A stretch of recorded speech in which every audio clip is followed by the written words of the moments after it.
Welcome to PSC learn class. ഇന്നത്തെ previous year question നോക്കാം.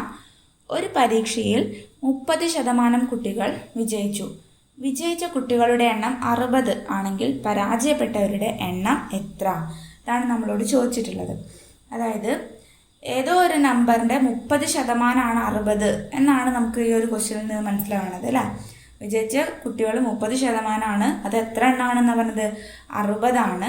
അങ്ങനെയാണെങ്കിൽ പരാജയപ്പെട്ടവരുടെ എണ്ണം എത്ര? ഇപ്പോൾ 30% കുട്ടികൾ വിജയിച്ചു എന്ന് പറഞ്ഞിട്ടുണ്ടെങ്കിൽ പരാജയപ്പെട്ടവർ എത്രയായിരിക്കും? 70% ആയിരിക്കും. ഓക്കെ, അപ്പോൾ ഇത് 2 മെത്തേഡിൽ ചെയ്യാം. അപ്പോൾ ഏത് മെത്തേഡാണ് നിങ്ങൾക്ക് ഈസി എന്നുള്ളതൊന്ന് കമൻറ്റ് ചെയ്യാം. ഓക്കെ, ഒന്നാമത്തത് ഏതോ ഒരു നമ്പറിൻ്റെ 30% 60. അതായത് നമുക്കറിയില്ല ഏതോ ഒരു നമ്പർ അതിൻ്റെ 30% എങ്ങനെ എഴുതാം? 30/100. അതാണ് എന്ത്? 60. ഇതിൽ നിന്നും നമുക്ക് ഈ എക്സ് അല്ലെങ്കിൽ ആകെ കുട്ടികളുടെ എണ്ണം ഇതൊന്ന് കണ്ടുപിടിക്കാൻ പറ്റും. അപ്പോൾ ആകെ കുട്ടികളുടെ എണ്ണം കാണാൻ എന്ത് ചെയ്താൽ മതി? ഇവിടെ 60 ഓൾറെഡി ഇവിടെ ഉണ്ട്. ഇനി നമ്മൾ നേരത്തെയുള്ള ക്വസ്റ്റ്യൻസിലൊക്കെ പറഞ്ഞ പോലെ ഈ അടിയിലുള്ള 100 സമത്തിൻ്റെ അടുത്തേക്ക് പോകുമ്പോൾ ഇൻറ്റു 100 ആവും. മുകളിലുള്ള 30/30 എന്നാവും. എന്നിട്ട് ഇത് ക്യാൻസൽ ആക്കിയിട്ടുണ്ടെങ്കിൽ ആകെ കുട്ടികളുടെ എണ്ണം കിട്ടും.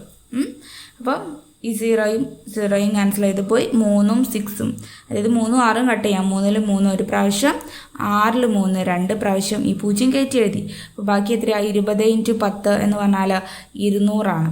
20 × 10 എന്ന് പറഞ്ഞാൽ 200 ആണ്.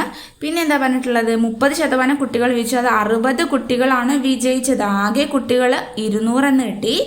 60 കുട്ടികൾ വിജയിച്ചു എന്ന് പറഞ്ഞാൽ ബാക്കി എത്ര കുട്ടികൾ ഉണ്ടാവും? തോറ്റത്, പരാജയപ്പെട്ടവർ 140 അല്ല. 200 ജയിച്ച കുട്ടികളുടെ എണ്ണം മൈനസ് ചെയ്താൽ പരാജയപ്പെട്ടവരുടെ എണ്ണം കിട്ടും. അതാണ് എന്ത്?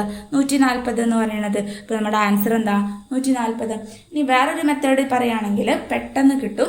അപ്പോൾ അത് ഓർത്ത് വയ്ക്കണം. ഓർത്ത് വയ്ക്കാത്തവർക്കാണെങ്കിലാണ് ഈ ഒരു മെത്തേഡ്. സ്പീഡാക്കിയിട്ടുണ്ടെങ്കിൽ പെട്ടെന്ന് കിട്ടും. ഇനി അടുത്ത മെത്തേഡ് എന്ന് പറയുന്നത്, നമ്മൾ പറഞ്ഞു 30% എന്ത് ചെയ്തത്? വിജയിച്ചത്. ബാക്കി 70% എന്താണ്? പരാജയപ്പെട്ടവരാണ് അല്ലേ.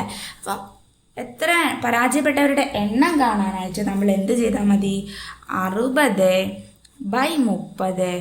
× 70 എന്ന് ചെയ്യാം. 60 എന്ന് പറഞ്ഞാൽ എന്താണ്? ഇവിടെ ജയിച്ച കുട്ടികളുടെ എണ്ണം ജയിച്ച കുട്ടികളുടെ ശതമാനം × പരാജയപ്പെട്ടവരുടെ ശതമാനം. അപ്പോൾ ഇതൊന്ന് ഓർത്ത് വയ്ക്കാൻ പറ്റുകയാണെങ്കിൽ ഇങ്ങനെ ചെയ്യാം. അല്ലെങ്കിൽ ഈ ഒരു മെത്തേഡാണെങ്കിൽ സ്പീഡിൽ ചെയ്ത് പഠിക്കുക. ഓക്കെ, അപ്പോൾ ഇത് കട്ട് ചെയ്തിട്ട് ആൻസർ എത്രയാണ് കിട്ടണേ നോക്കാം. ഈ 0യും ക്യാൻസൽ ചെയ്തു. 3ഉം 6ഉം കട്ട് ചെയ്യാം. 3ൽ 3 ഒരു പ്രാവശ്യം, 6ൽ 3 2 പ്രാവശ്യം. 0 കയറ്റി എഴുതി. 20 × 7 എത്രയാണ്? 140. ഓക്കെ, അപ്പോൾ 140 നമ്മുടെ ആൻസർ, ഓപ്ഷൻ സി. അപ്പോൾ ഇതിൽ ഏത് മെത്തേഡാണ് നിങ്ങൾക്ക് ഈസി ആയത് എന്നുള്ളതൊന്ന് കമൻറ്റ് ചെയ്യുക. നമ്മുടെ വീഡിയോസ് ഇഷ്ടമാവുന്നുണ്ടെങ്കിൽ വീഡിയോ ഒന്ന് ലൈക്ക് ചെയ്യുക, ഷെയർ ചെയ്യുക, ചാനൽ ഒന്ന് സബ്സ്ക്രൈബ് ചെയ്യുക. Thank you for watching.